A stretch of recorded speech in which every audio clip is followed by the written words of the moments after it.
1968 didn't just sound different, it felt heavier. Every record carried something inside it. Hope, anger, love, waiting. These weren't songs made to chase charts. They were made to hold people together when the world felt like it was coming apart. Tonight, we're counting down the soul records that didn't just play in the background, they stayed with you. And the final song on this list didn't just define a year, it gave a generation its voice. Number 15, You Met Your Match by Stevie Wonder, 1968. This record sounds like growth happening quietly, not announced, not celebrated, just felt. And the Fox girl, by 1968, Stevie Wonder was no longer content being frozen in the image Motown had built for him. You bet your match when you told me that you love me. You can hear that shift immediately. The groove moves with intention, not urgency. Bright horns flash confidence, but they never dominate. Nobody, girl, baby, just wait till I get you. The piano keeps things grounded, almost conversational, as if the song is speaking rather than performing. And the harmonica isn't decoration, it's structure. It stitches the record together like a personal signature. Grief and anger still filled the air. James Brown didn't offer comfort, he offered clarity. I worked on jobs. The band locks into a militant pocket that refuses ornamentation. Every beat, Brown doesn't shout, he directs. The authority comes from certainty, not volume. We're tired of beating our heads against the wall and working for someone else. This record lived beyond radio. It echoed in barbershops, schoolyards, and marches. It didn't ask listeners how they felt. It told them who they were, and once spoken out loud, that truth couldn't be taken back. Now we're people. We like the birds and the bees. Number 13, I Wish It Would Rain by The Temptations, 1968. Sunshine blue. This song carries weight you can't polish away. You hear it in the tempo, in the way the chords fall heavy instead of resolving cleanly. Filled with gloom, so day after day.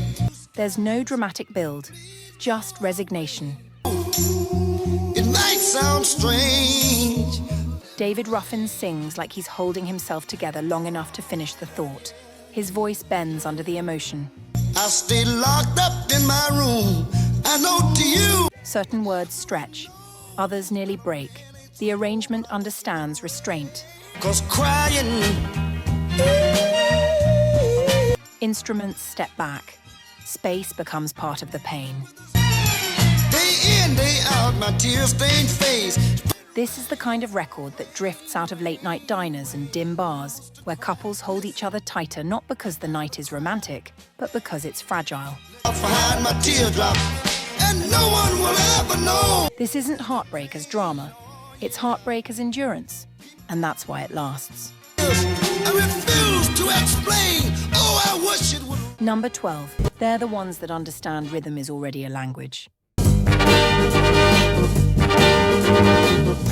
Number 11, I'm Gonna Make You Love Me by the Supremes and the Temptations, 1968. Oh, my special girl. I'm gonna do all the things for you. This record sounds like confidence enjoying itself, not flexing, not proving, just knowing the room is already won. And when I return from around the world, I gotta have you. Motown didn't frame this as an experiment, it was a victory lap. Two of the label's brightest forces sharing space without ego, without tension, without imbalance. Our hunger for every wasted hour. Diana Ross and Eddie Kendricks don't rush the performance. They play with it. The song unfolds like a conversation where both sides already know the ending. The arrangement stays light on purpose. Nothing crowds the vocals. Nothing interrupts the chemistry. That's why it worked everywhere: living rooms, car radios, school dances.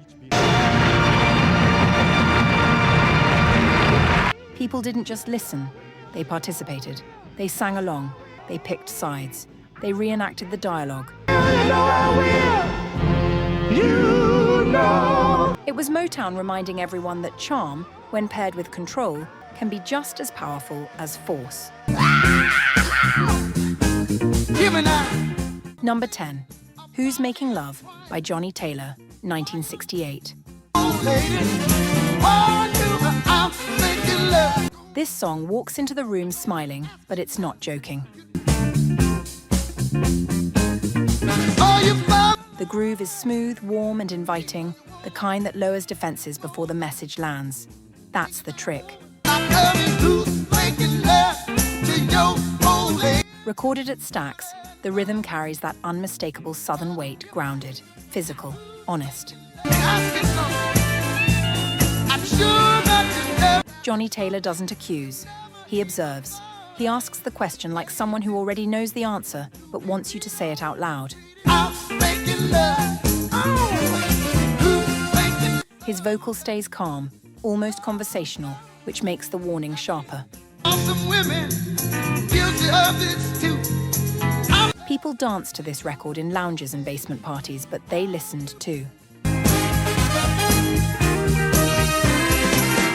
That's why it stuck. It didn't shame. It didn't preach. It just held up a mirror and let the groove do the talking. This wasn't just a hit. It was an arrival.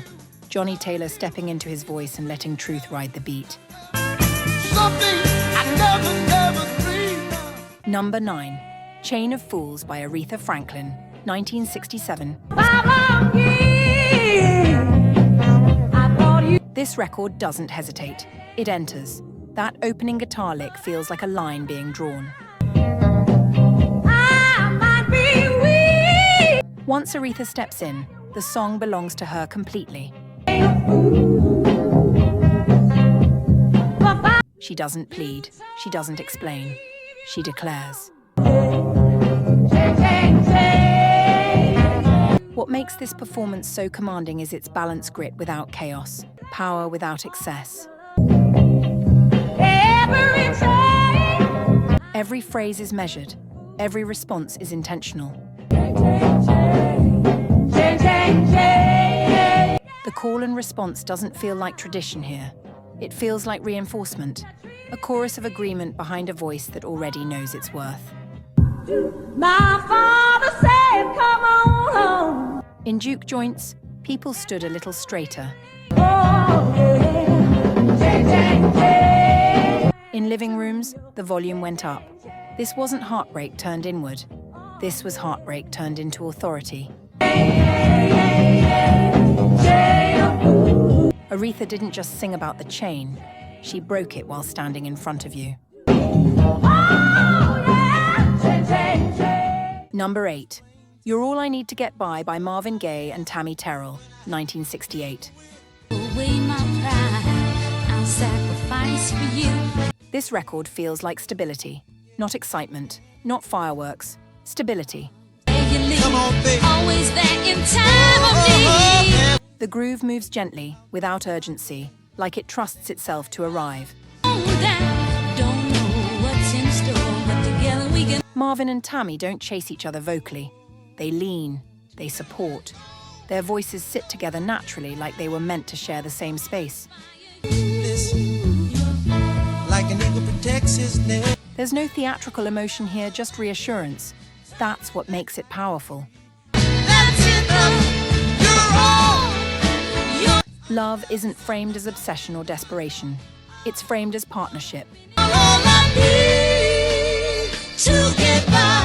As presence, as something you build instead of chase. In a year filled with noise and upheaval, this song offered something rare, calm. And sometimes calm is revolutionary. Number 7, Tighten Up by Archie Bell and the Drells, 1968. It's called the Tighten Up. Now this This record opens its arms before it plays a note. That spoken intro isn't just an introduction, it's permission. Dance as good as we want. In Houston, we just started a new day. Permission to move, to try, to laugh, to join in even if you don't know what you're doing. Tighten up with. First, tighten up on the drum. The groove that follows doesn't demand precision, it invites participation. That's why it spreads so fast. Come on now. I said we got a new dance now. Everyone had their own version of the steps. Everyone felt included. Adults pretended not to care. It's called the tighten up. Yeah. Kids didn't pretend at all. This wasn't a song you mastered. It was a song you shared. So baby, get to it. Let's do your left now. And when Archie Bell returned from military service to find this record had taken over the country, Tighten up now. All right now, drum. What you to tighten up for now? it felt like the groove had done its job holding things together while the world kept shifting. Gonna make another one time now. Ready to make another one time. Here we go now. Gonna make it. Number 6, La La Means I Love You by the Delphonics, 1968. This song doesn't walk, it floats.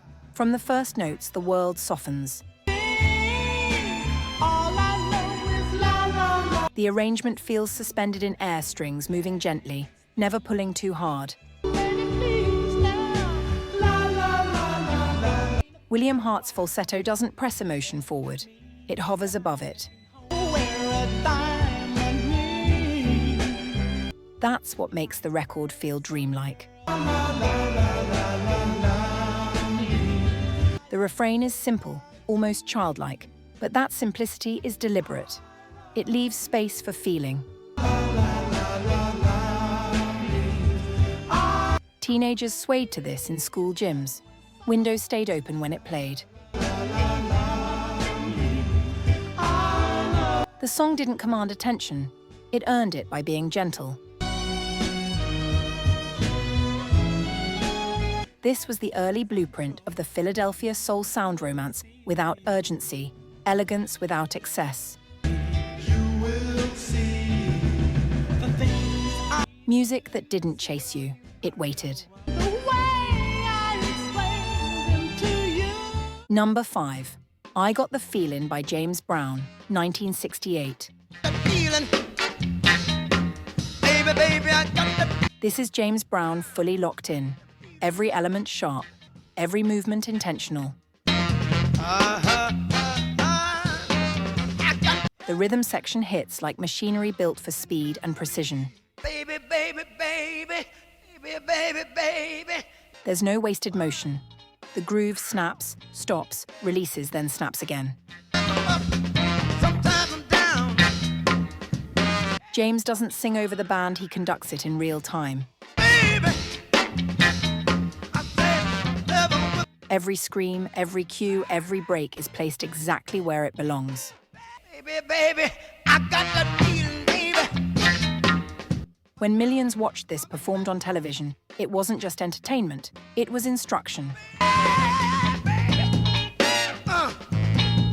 This is how funk works. Not by accident, by discipline, by control, by energy shaped into form. Decades later, musicians still study this record, not for theory, but for understanding how power moves. I know. No, you don't mean it now. Number 4, I Heard It Through the Grapevine by Marvin Gaye, 1968. This song doesn't rush to the truth. It waits. Suspicion hangs heavy in the air, unresolved. Marvin's delivery is restrained, wounded, and patient, and that patience is what makes it devastating. The groove stretches time instead of filling it. Each pause feels intentional. Each line feels weighed down by doubt. Hello, Marvin.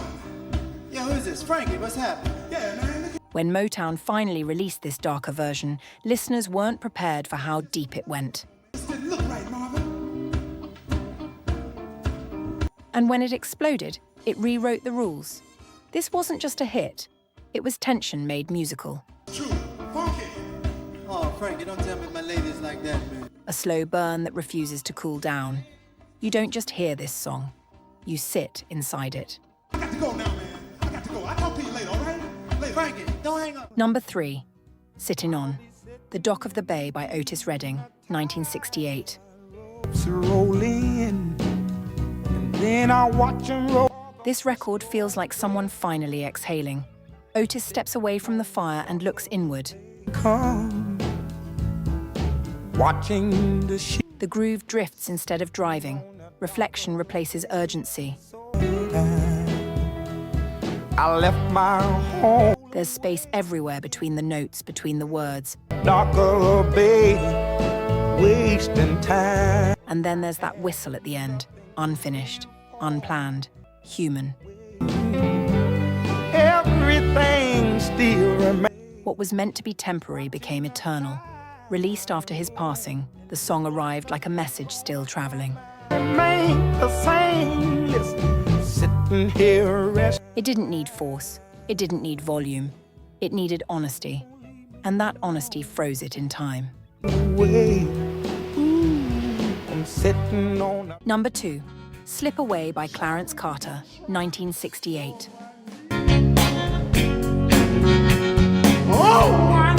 This song lives in shadows, late-night shadows, the kind where secrets don't echo, they settle.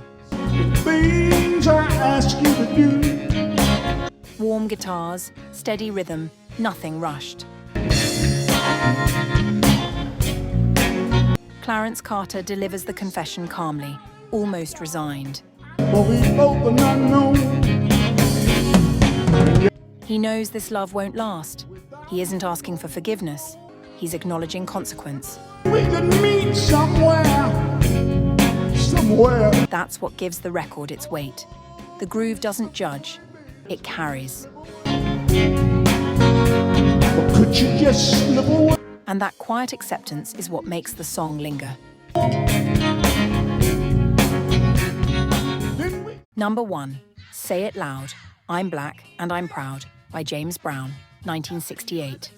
I said we won't quit moving until we get what we deserve. This record doesn't open a conversation. It ends one. We've been treated bad, talked about, as sure as you born. By the time it arrived in August 1968, patience had already been exhausted. Some people say we got a lot of malice, some say it's a lot of nerve. Grief had already settled in. Silence was no longer an option. I've worked on jobs. James Brown understood that, and he didn't soften the message to make it easier to hear. The groove marches forward with intention. Not flashy, not decorative, just firm. Like footsteps that refuse to turn back. What gives the record its lasting power isn't volume, it's certainty. Now we'll people, we like the birds. Brown doesn't sound angry. He sounds resolved. The band locks into a rhythm that feels communal, almost ceremonial. And when the children answer the call, the song crosses a line. It stops being performance and becomes inheritance. A message spoken forward, not just outward. Someone else. Look here, one more thing I got to say right